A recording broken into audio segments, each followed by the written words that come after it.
How do you treat someone who wronged you after they meet Jesus? Philemon faced that question.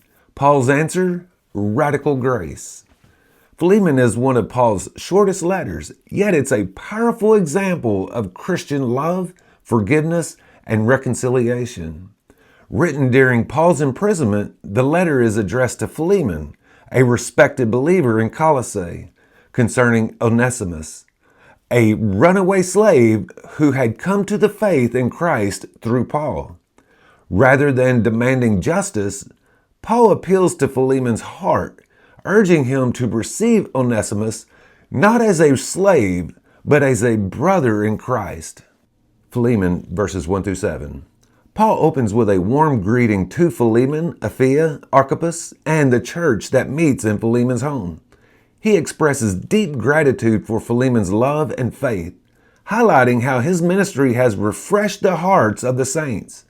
This sets a gracious tone, affirming Philemon's character before Paul makes his appeal. Philemon, verses 8 through 16. Rather than commanding Philemon, Paul gently appeals on behalf of Onesimus, whom he calls my child and my very heart. Onesimus, once useless to Philemon, is now useful to both of them, a play on Onesimus' name, which means useful. Paul asked Philemon to receive Onesimus not merely as a returning servant, but as a beloved brother in the Lord. This section beautifully illustrates the transformative power of the gospel to redefine relationships.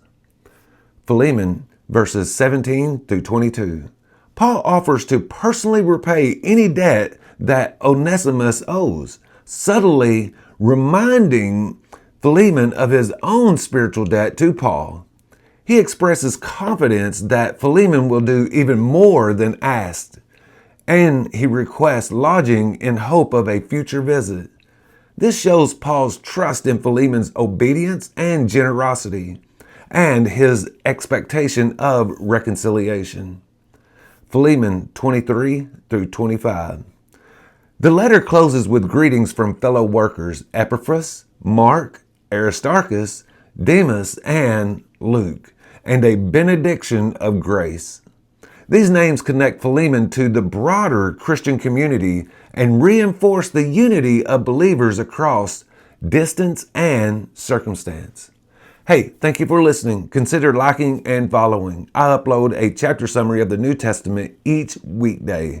And tomorrow we start my favorite book, the book of Hebrews.